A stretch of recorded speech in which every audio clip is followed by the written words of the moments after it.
Assalamualaikum warahmatullahi wabarakatuh. Perkenalkan, kami dari kelompok 11 yang beranggotakan saya Muhammad Aditya Maulana dengan NIM D 600-200-223 dan rekan saya yaitu Muhammad Nurholis dengan NIM D 600-200-214 dari Teknik Industri Universitas Muhammadiyah Surakarta.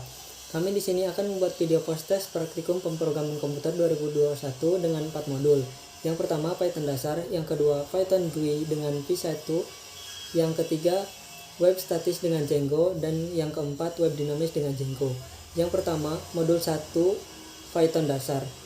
Tujuan dari praktikum modul 1 ini adalah yang pertama, mampu mengenali bahasa pemrograman Python serta sejarah perkembangannya. Yang kedua, mampu memahami kelebihan dan kekurangan bahasa pemrograman Python. Yang ketiga, mampu memahami konsep struktur bahasa pemrograman Python.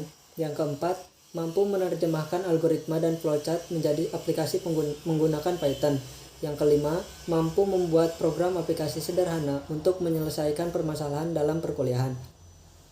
Pengertian Python. Python merupakan bahasa pemrograman tingkat tinggi yang dewasa ini telah menjadi standar dalam dunia komputasi ilmiah. Python merupakan bahasa pemrograman open source multi-platform yang dapat digunakan pada berbagai macam sistem operasi, yaitu Windows, Linux, dan macOS. Kelebihan dan kekurangan Python.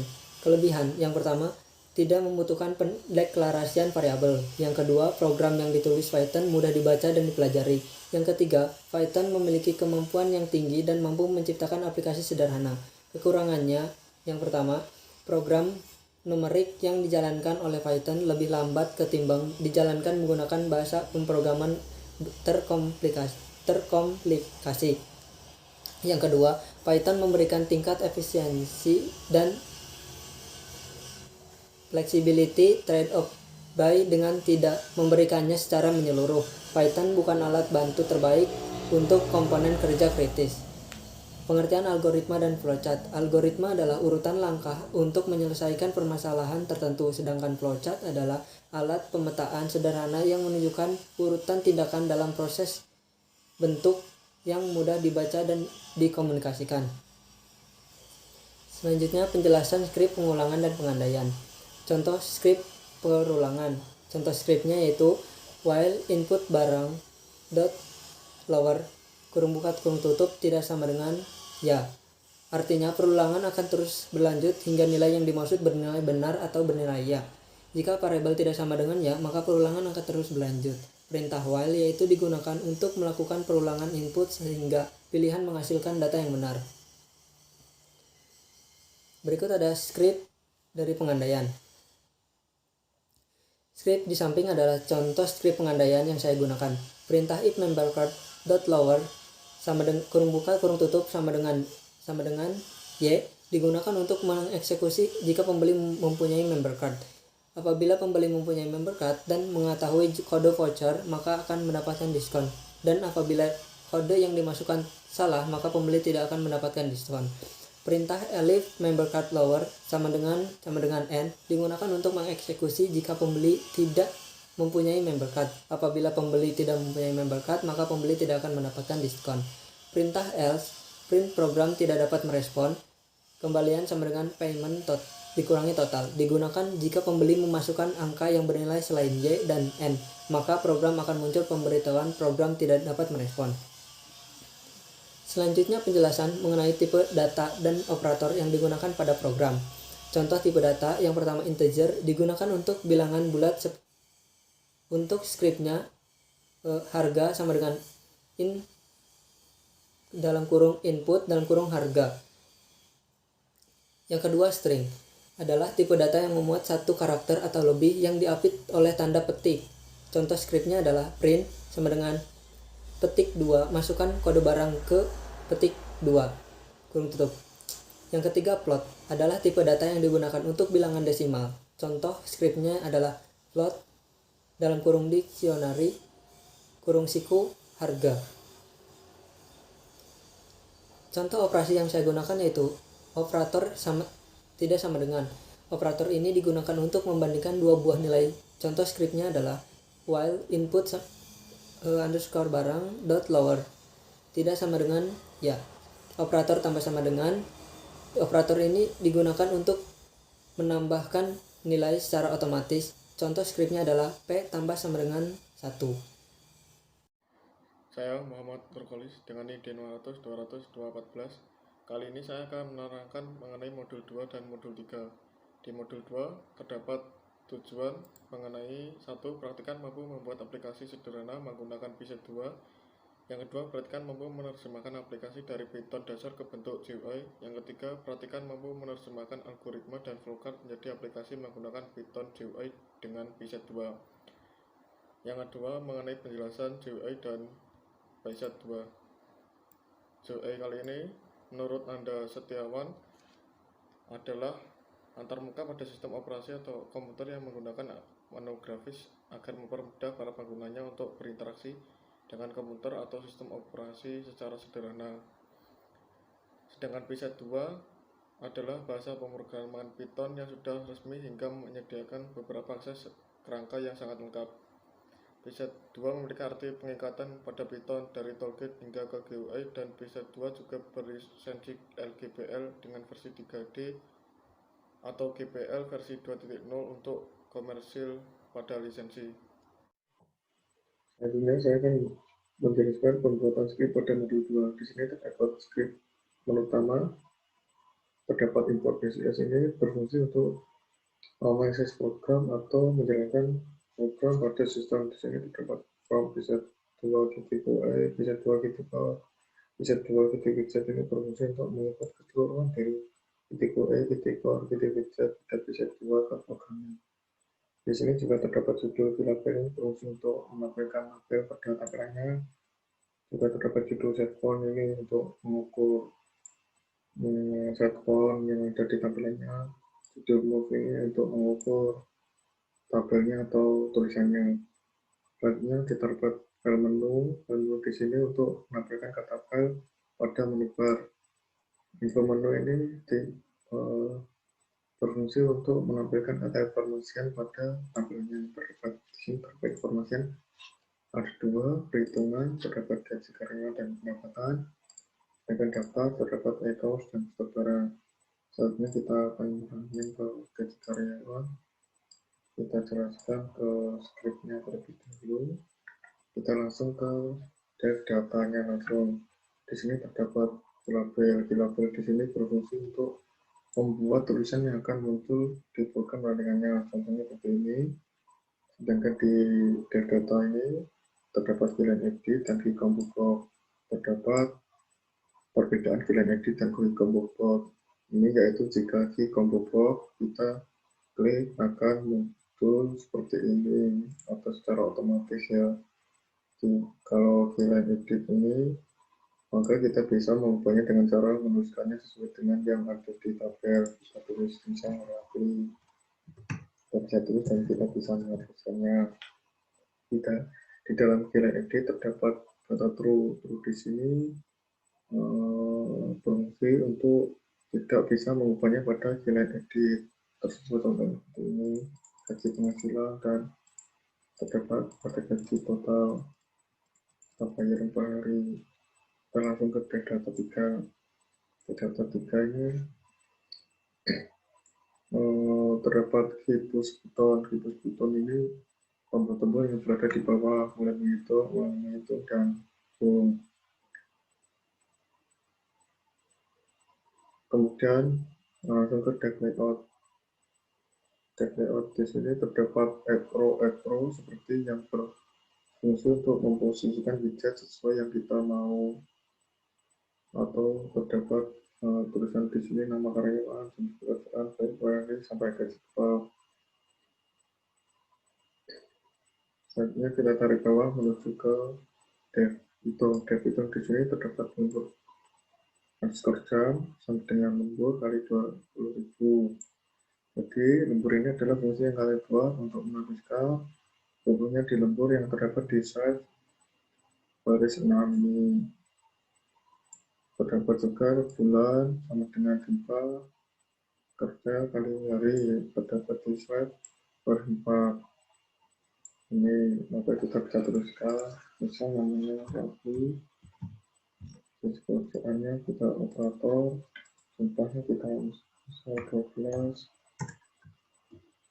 terus inputnya misal kita datang, kita menghitung, maka akan otomatis akan muncul seperti ini.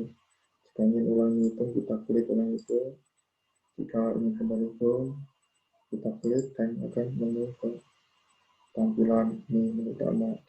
Selanjutnya mengenai modul 3 web statis dengan Django. Yang pertama, tujuan praktikum. 1. Mampu memahami sintaks-sintaks yang digunakan pada HTML dan CSS. Yang kedua, mampu memahami penggunaan Django. Yang ketiga, mampu membuat tampilan web statis sederhana menggunakan HTML dan CSS melalui Django. Selanjutnya saya akan menjelaskan bagaimana cara membuat project startup. Yang pertama saya akan membuat start project. Kita buka CMD terlebih dahulu, kita tuliskan CD, kita enter, lalu kita tuliskan Django, admin, start project, masa kita 2, 1, 2, kita enter. Setelah muncul seperti ini, maka start project berhasil dibuat. Lalu kita akan membuat startup. Jangan lupa membuka CMD tersebut. Terlebih dahulu kita tuliskan CD 1, 2, lalu kita enter. Kita tuliskan Python. Start.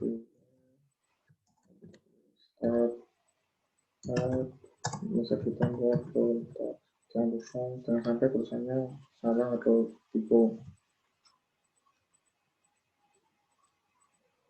Misal untuk seperti ini, startup berhasil kita buat. Selanjutnya kita akan menjelaskan cara membuat template HTML dan CSS. Pertama kita menuju ke setting freeware, kita tarik ke bawah terlebih dahulu. Jangan lupa di sini kita tuliskan fix template. Setelah itu kita membuat folder template di dalam atau di luar penegasan 3 ini. Setelah itu kita menuju ke URLs dengan membuat foldernya. Di dalam URL jangan lupa menuliskan scriptnya, dan yang paling utama kita tuliskan new from.import view. Setelah itu membuat folder view, jangan lupa untuk menuliskan scriptnya, dan yang paling utama kita tuliskan new, render, dan pembuatan R. Setelah semuanya kita membuat URL dan view, selanjutnya untuk membuat folder HTML di dalam template ini. Munculnya seperti ini, jangan lupa untuk mencatatkan script-scriptnya yang akan ditampilkan. Selanjutnya membuat CSS. Yang pertama kita membuka setting tutorial, kita tarik bawah, kita tuliskan ini static first details, dan yang paling utama di bawah ini jangan lupa ditulis. Setelah itu membuat folder static di luar penegasan 3 ini. Di dalam folder static terdapat gambar-gambar, dan yang paling utama kita tuliskan atau membuat folder model CSS. Maka model CSS terdapat di folder static. Setelah itu saya akan menjelaskan script HTML dan CSS kita. Kalau script HTML ini terlebih dahulu, di sini terdapat kelas static ini berfungsi untuk mengimport render dari Django dari Django. Setelah itu table HTML di sini berfungsi untuk mendefinisikan informasi sebuah dokumen. Selanjutnya HTML di sini berfungsi untuk mendefinisikan informasi sebuah dokumen HTML tersendiri. Di sini ada header, di sini berfungsi untuk membuat judul atau halaman pada header. Contohnya seperti ini. Jangan lupa untuk ditutup dengan slide head. Di bawah slide head terdapat body di sini berfungsi untuk membuat isi yang akan ditampilkan di dalam web. Jangan lupa kita tarik bawah, lalu jangan lupa untuk ditutup dengan slide body. Di bawahnya slide body terdapat footer. Di sini berfungsi untuk membuat bagian bawah web yang menyangkut copyright di sini. Setelah itu kita tutup dengan slide HTML. Dan yang terakhir ini menjelaskan script model CSS. Di sini terdapat bintang struktur awal yang berfungsi untuk keseluruhan pada halaman web. Setelah itu ada heading dan margin, ini berfungsi untuk mengatur ruang space dan non space pada tampilannya. Di bawahnya pada ini untuk mengatur font pada tampilannya. Setelah itu terdapat body. Body di sini berfungsi untuk menampilkan bagian pada web. Setelah itu kita masuk ke kelas yang sudah kita buat. Yang pertama kita terdapat kelas menu. Kelas menu di sini berfungsi menerapkan ruler pada menu utama atau tampilan di web. Yang kedua kita terdapat menu sidebar. Menu sidebar di sini berfungsi menerapkan elemen-elemen toolbar pada tampilannya. Yang ketiga, setelah sidebar di sini ada kontak. Kontak di sini berfungsi mengatur ukuran pada gambar, tulisan, dan lain-lain pada tampilannya. Setelah kontak di sini terdapat buton kelas. Buton di sini berfungsi untuk menerapkan header pada tampilannya. Yang kelima, di sini terdapat dashboard. Dashboard di sini berfungsi untuk menerapkan beberapa gambar dan tulisan.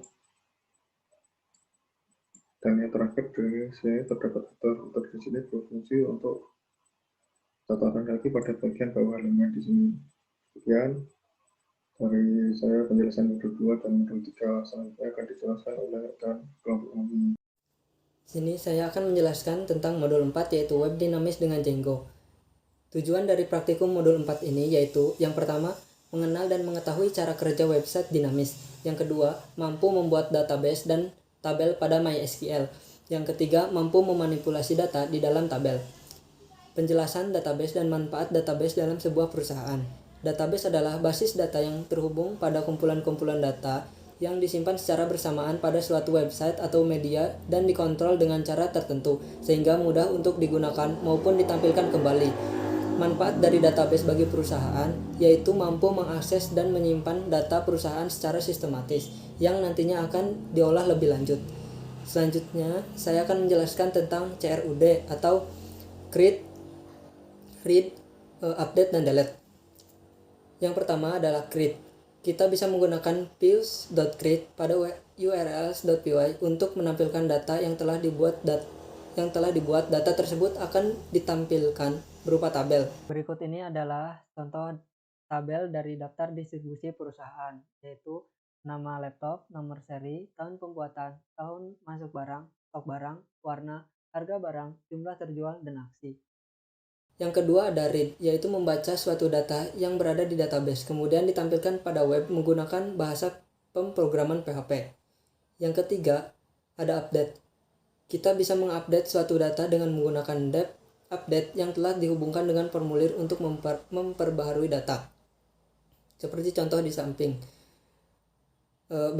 Tombol button update digunakan agar tombol dapat berfungsi dan melakukan panggilan URL sehingga bisa digunakan untuk memperbaharui data. Untuk mengupdate data, kita bisa menekan tombol up pada aksi. Nah, kita mengubah warna biru menjadi hitam. Kita kirim. Nah, secara otomatis warna pada laptop Acer ini akan berubah menjadi hitam. Yang keempat adalah delete. Kita bisa menggunakan perintah delete yang digunakan untuk menghapus sebuah data. Maka secara otomatis data pada tabel tersebut akan terhapus, seperti contoh script di samping. Untuk menghapus data, kita dapat menekan tombol delete pada aksi. Nah, secara otomatis data tersebut akan terhapus. Manfaat web dinamis pada sebuah perusahaan yaitu menyimpan sebuah data informasi perusahaan yang bisa diupdate setiap saat. Selain itu, dijadikan sebuah sarana publikasi resmi sebuah perusahaan serta memudahkan perusahaan dalam memberikan informasi tentang perusahaannya. Sekian penjelasan dari keempat modul hasil praktikum yang telah kami lakukan. Kurang lebihnya saya mohon maaf. Saya tutup. Wassalamualaikum warahmatullahi wabarakatuh.